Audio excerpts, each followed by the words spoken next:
Yeah, everything sounds great. Hey, it's great to meet you. You were a busy man. Yeah, you are.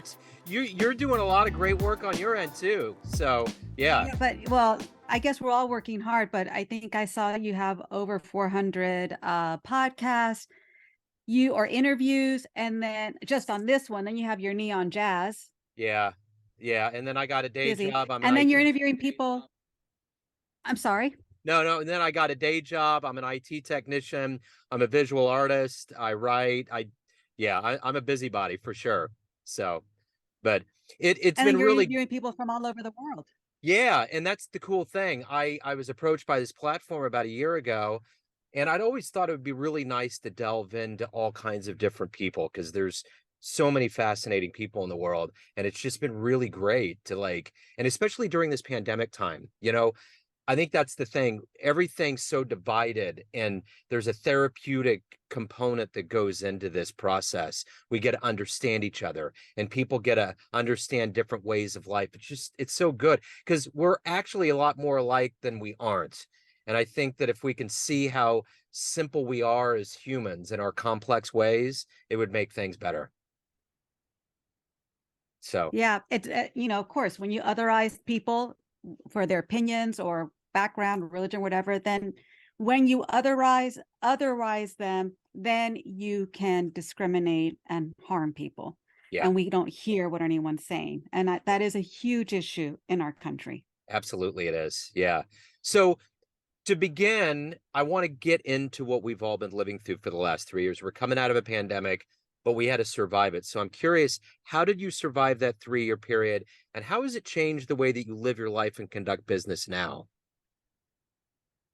Well, when I started my business, I had started a company before in renewable energy, and I had some patented technology coming out of it was developed in conjunction with Cornell University, where I was a graduate school student in Japanese history, had nothing to do with renewable energy. But I helped my business partner raise the money from venture capital, and we went out and we started this company, and I sold off my portion long ago. And I always knew I wanted to start another company. Now, having done that before, I know how hard it is to take a concept, make it into a prototype, the R&D that goes into that, the money that goes into that, and then trying to get it out into the marketplace. And I was looking for an idea that I could do that with. And my husband came up, he is a breast surgeon, and he came up with an underwire alternative.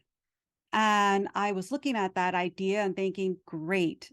Other than being a consumer of bras, that's the extent of my knowledge. Right. And so how was I going to take this new concept with no industry connections, no experience in the industry, and get this thing made? And so I was prior to the pandemic doing a lot of research. I took classes at the Fashion Institute of Technology in Manhattan. I live right outside of the city, just north of Manhattan. Okay. So I'm lucky in that regard because there are a lot of resources there. And I was regularly going in and out of the city. I was working with factories. I was making my garments, sample garments. And then we had the pandemic. Yeah. So shipping, supply lines, all of that, all the factories that I was working with in northern Italy shut down. They were some of the first to shut down because of the pandemic. And so that was really one of the most difficult things.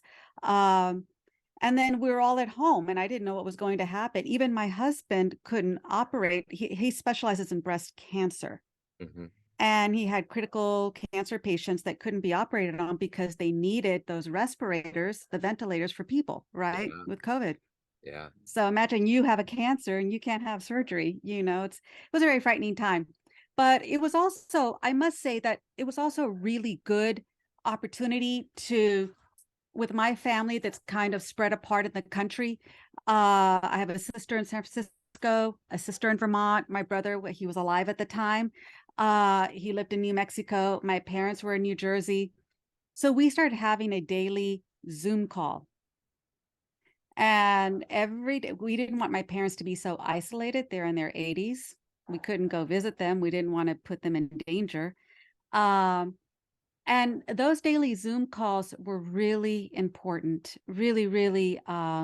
I mean, there were some times it's like, oh my God, I got to get back on the family Zoom at 4 o'clock today, every day. But I'm so thankful that we did it because towards the end of 2021, my brother, who's younger than I am, I thought we would grow old together. I thought I would see him as an 85-year-old man.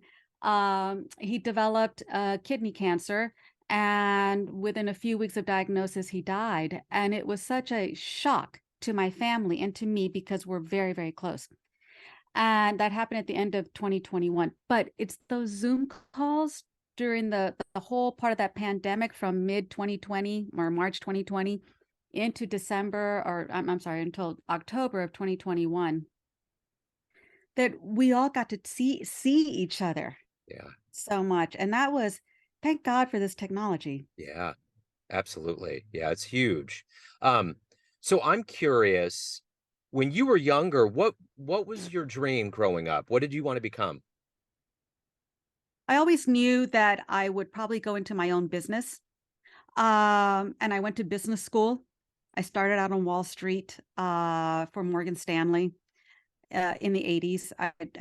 I knew day one I had made a mistake when I went in there, but I had to stick out the job. I mean, I was fortunate to get that job, but investment banking was not for me.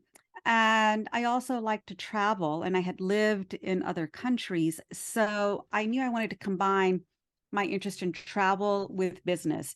And I thought that I would go into initially some type of I speak Japanese and I lived in Japan. So I thought it would be great to go into some type of trade relations and maybe at some point do some type of business with Japan. But I never got to the business part with Japan, but I did get into my own business. So I think that I just had a passion for travel and some type of business. And I had worked for big corporations, but I liked working for myself. But it's very hard when you work for yourself because there's no regular paycheck.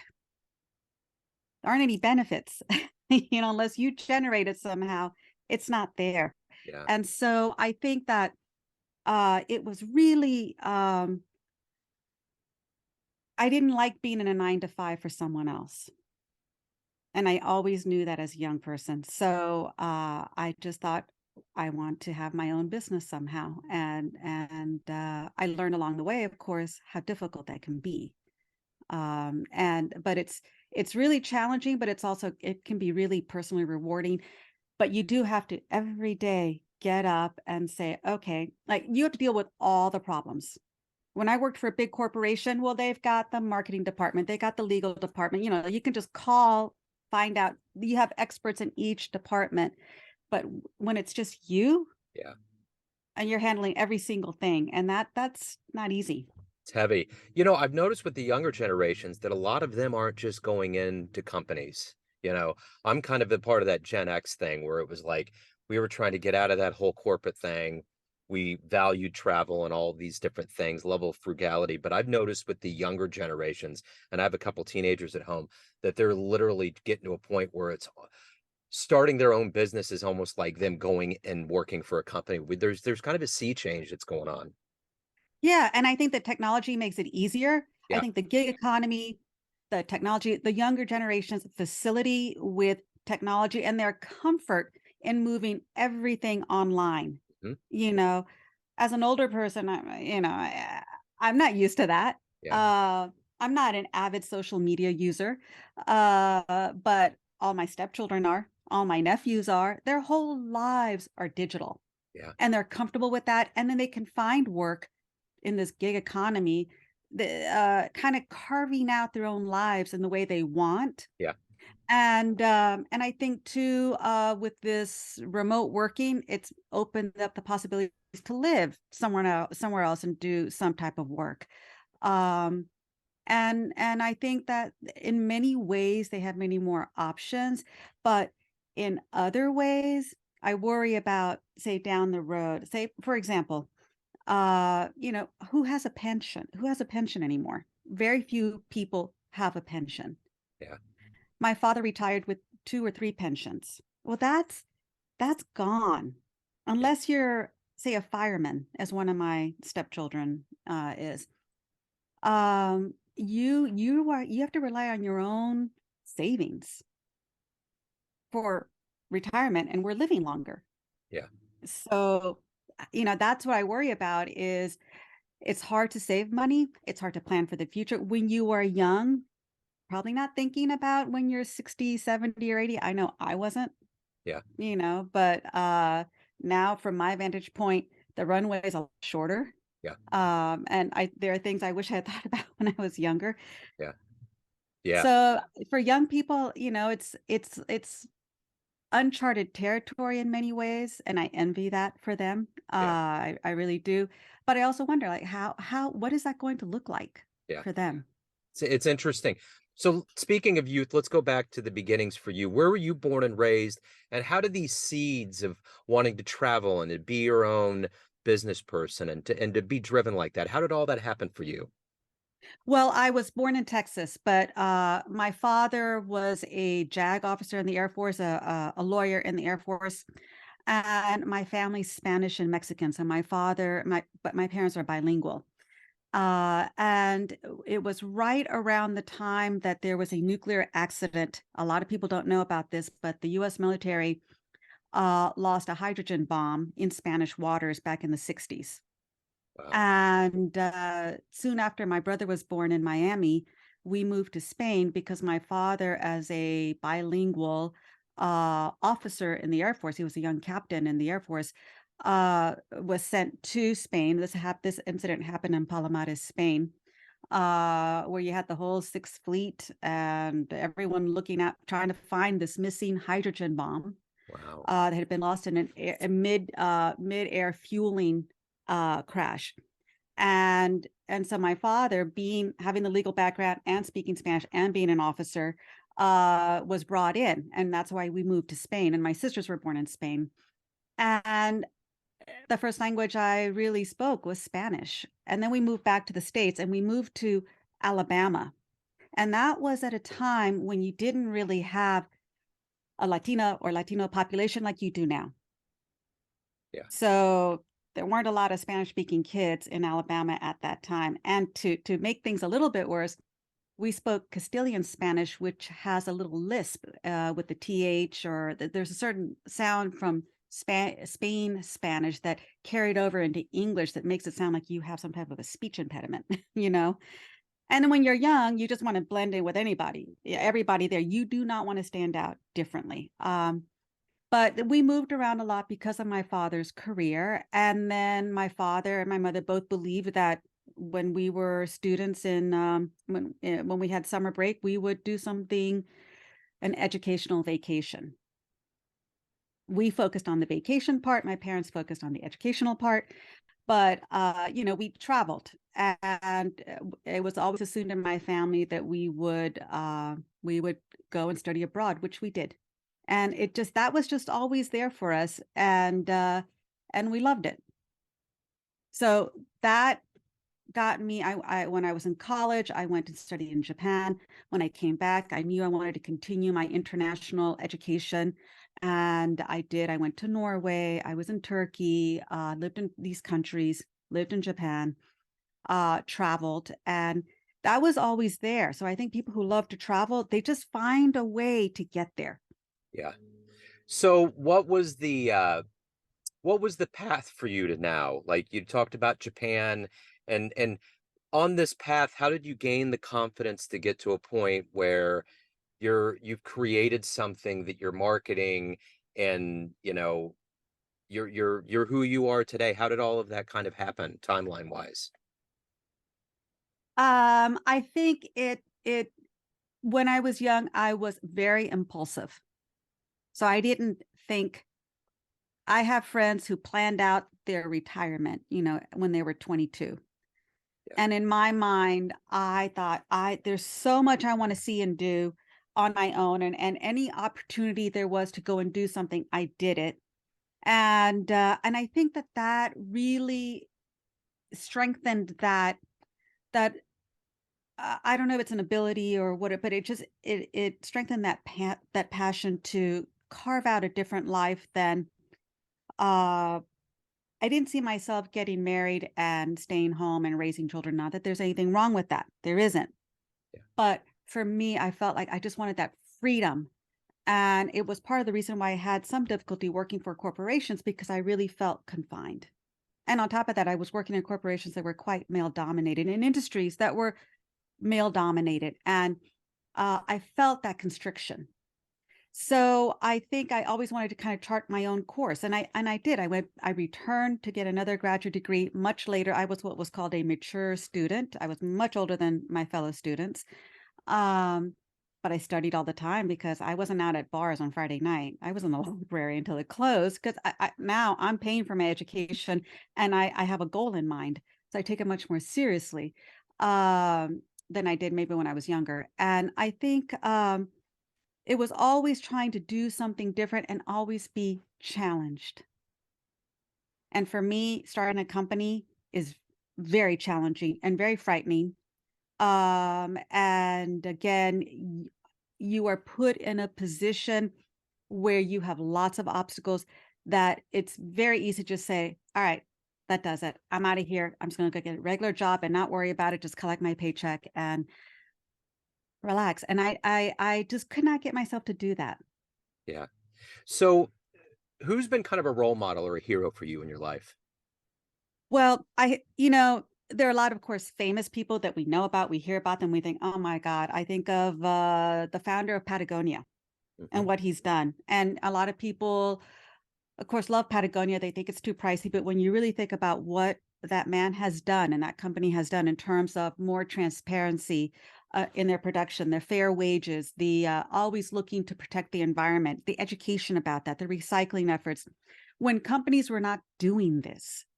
And now what he and his family have, I mean, this corporation, Patagonia, is huge, but what he is doing is trying to he and his family have not been interested in buying their yachts and whatever. They've been wanting to do something for the world and protect this company after they die. And I think that that's fascinating. So I've always admired that. And then I admire someone like an Alexander Navalny or Alexei. It's not Alexander. I think of it as Alexei Navalny. There's a man in prison right now. He didn't have to go back to Russia for his principles, but he did. And he's now, talk about someone with courage and integrity who's probably going to die for his cause, is in a jail in Russia, being starved, slowly poisoned for all we know, all his rights taken away. But he is obviously an opposition leader to Putin.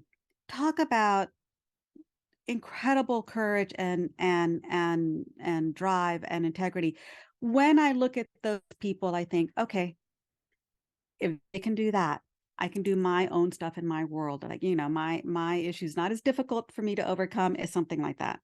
So there are those people that are really amazing. But then they're all like the unsung heroes out there, people probably in your life that you just know, and they're just an everyday person, but you see in the way they've handled some things that they're really courageous or they're very uh dogged in whatever they're doing, Yeah. or the way they treat other people with kindness and compassion and so forth. Like you learn a lot from someone like that in your daily environment. Yeah. So I would say that there are people like that in my life, in my neighborhood, um, that I see how they handle certain situations in that moment, and they're not going to get an award. It's just who they are. Yeah. That is really always a lesson for me. So what is it that ultimately motivates you every day to get up, move, and do what you want to do with your life? I would say always there's a sense of wanting to accomplish something, but probably what shifted in the last year and a half is I had an assumption, as I mentioned before my brother died, that we would grow old together and I'd see him as an old man. And he's forever going to be young in my mind because that's how he left this world. And I think that with his death, the truth that's always been there, but I didn't realize at that time is we're all going to die and nothing is guaranteed. Nothing. And what that situation, this grief and this pain and the loss and so forth has taught me is that There is no guarantee of anything. There's no guarantee of tonight. So whatever it is I have to do today, I'm going to do, regardless of my energy level or enthusiasm or whatever. It's my overall goal. Like, what do I want to accomplish? If I want to accomplish something really great next year, I need to do something great every month before then. And if I'm going to do something great every month, I need to do something great every day. Yeah. Yeah. So, So that's it. yeah. So speaking of doing things great every day, how do you look back on the proverbial day and say, that was a good day, that worked? Well, I do journal. I do meditate. I do nature walks. I'm fortunate to live near an incredibly beautiful reservation. So I take walks in there. I get up early and go in there and hike. I hike with my dog. And I do in the mornings think about I do have that intention every day of the I don't know what's going to come. There's my plan, and then there's what's really going to happen, and hopefully I'll be able to achieve some of my things. But at night, when I'm calming down and getting ready to go to bed, I do think about, all right, what was good today? Where did I fail, or where did I kind of, let myself off the hook? But then it's just an idea of acknowledging it and then letting it go. Yeah. And then the next day, all right, today, new Yeah. intention. That was yesterday. This is today. Can't do anything about yesterday. Yeah. So we had mentioned youth, the younger generations, and you had mentioned being young. Let's say you have a dream tonight. You run into a 20-year-old version of yourself, and you Mm. could give that version of you a piece of advice based on the wisdom you've gained in your life, the things that you've overcome. What would you tell that young version? I would tell that young version to not ruminate or worry so much about some outcomes. Because I think to approach situations with more curiosity, rather than worry. And it's easy to tell someone, be yourself and don't care about what anyone else thinks. But I know how hard that is. And especially when you're a young person, you're not fully developed yet. But I would tell that person to be true to yourself and who you are. You can't imitate anyone else. You don't We see other people, we only know the outside version of that person, but you know yourself interior and exterior. So you can only be who you are. So be that. Don't try to imitate other people. Be that. And then do the best that you can in whatever you're going to do. And then the last part I would really add to that, and I think it's so, so critically important, I think it's overlooked, is kindness. Be kind. As trite as that might sound, Hmm. just be kind. Yeah. Open the door for someone. Yeah. Say hello. Yeah. Just be kind. So, in your capacity as a business owner, it's probably something that you don't necessarily seek, but you want that validation from people, the client. What's been the best fan letter, best response you've ever gotten from the work you've done? I would say it has to be when someone says that the bra works for them the way it was designed to work for them. That it actually does relieve the shoulder pain that many women suffer from with bras. And um, there's so many options out there for bras, but it's the same technology. There's nothing really new. There's not an innovation, a lot of innovation in this industry yet. And I think that what we have is truly innovative. And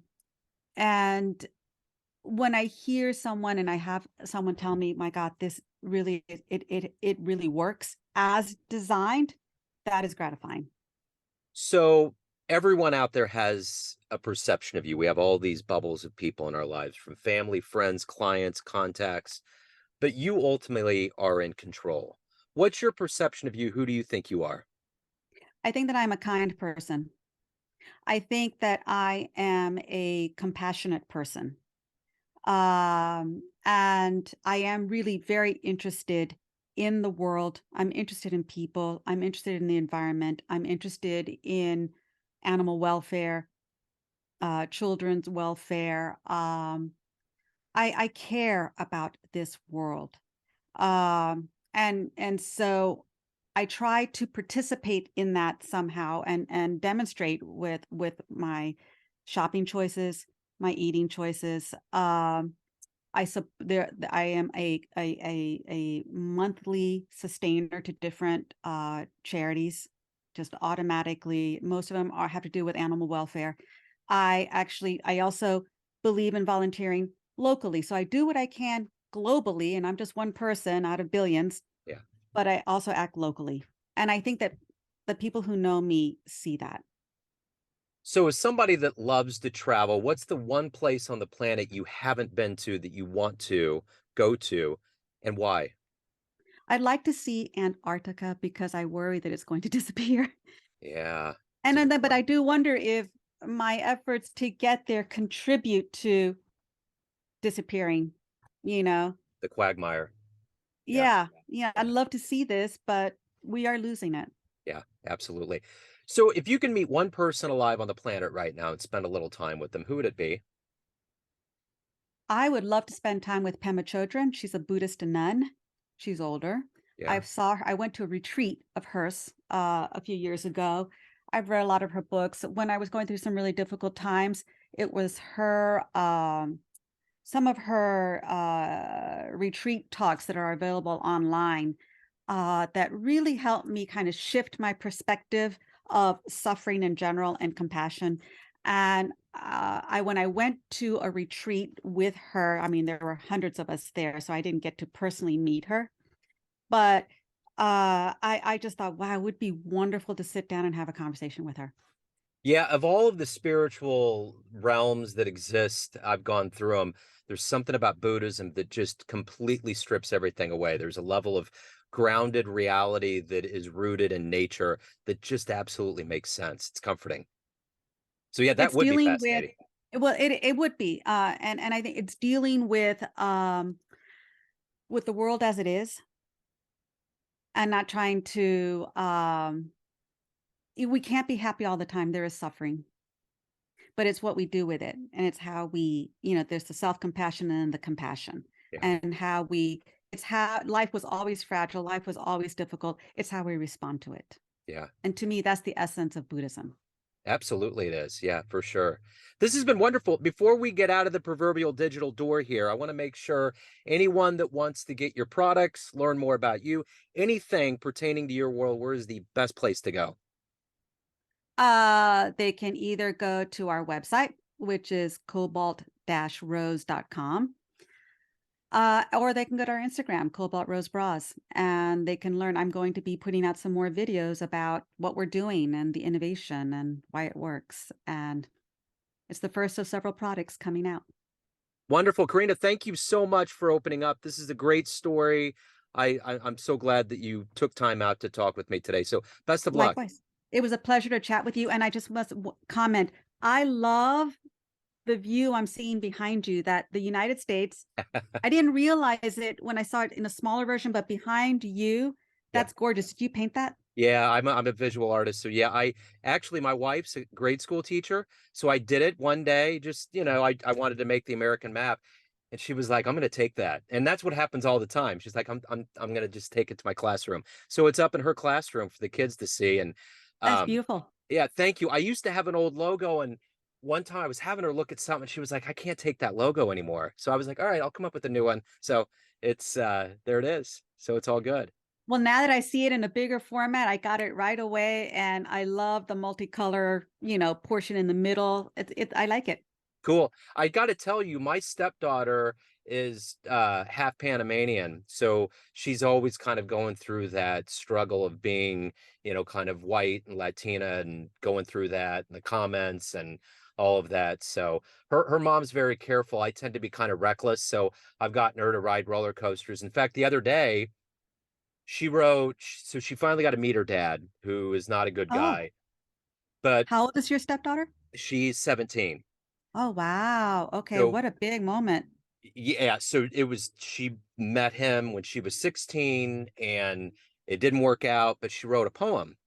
So I do spoken word and I had her go and she recited it and she didn't want to. She was very nervous, but she did it. And anyway, so when you were talking about that angle, it's like that's always been kind of a part of her life and lineage. And again, I always try to just get out there and encourage her just to go for it, just do it. So, It's hard in this time to be Latina, and I mean there are many of us, and also when you are half, so you don't quite you're not one or the uh-huh, you're not you have a foot in each world, and I think that it's hard because of all the stereotypes and so forth. But uh-huh. just remind her that we're spreading. I will, she's gonna watch this, so she's gonna have no choice. We are spreading, and watch out, everyone. Yeah, no, it's great, and she feels that empowerment, and I think it's really, um, there's just a level that is gonna make her stronger to fight for her background and her genome and all of that. I think it's, Yeah. it's It's an incredible background, tremendous history in the all of Latin America. yeah. And we only know part of it because the way we were taught, but tremendous history. Does she speak Spanish? Yeah, she actually had a tutor for a while. Good. In our school district, there was somebody that came by the house and really did it at a critical time, so she can bust it out. She can get in there and do it. That's fantastic. I would not want to lose that. My Spanish is not as good as it should be. Yeah, And I really regret that because when I was younger, I wanted to fit in with all my other non-Latina buddies, yeah, and I regret that. The rest of my siblings are fluent, yeah, but I envy that. So I would definitely encourage her to keep that up. absolutely. Yep, yep, she is for sure. She's Good luck to her. yeah, absolutely. She's a barista at a coffee shop, so she gets all kinds of people and has situations that come up. So Oh, it's God. yeah, yeah, you know, it happens. Tell her there are more of us and that she's the future. Yeah. She's the future. Oh yeah, absolutely. She knows that. She's keeping it real, so Good. it I'm glad. it's And good. where are you based? In Kansas City, Missouri. Oh, okay. Yeah. So it's a little tougher in the Midwest. I Yeah, get it. yeah. That's the truth. There's Yeah, urban pockets, so when you get out of or you get out of the suburbs and go into the city, it's a little bit easier, but it's Midwest, and right. that's a whole other topic right there. So, I know. but I yeah. know. So, I well, know. hey, this Well, has been good luck. wonderful. I appreciate it. Thank you. Joe, Take care. thank you so much. Bye-bye. Thank you. Bye-bye.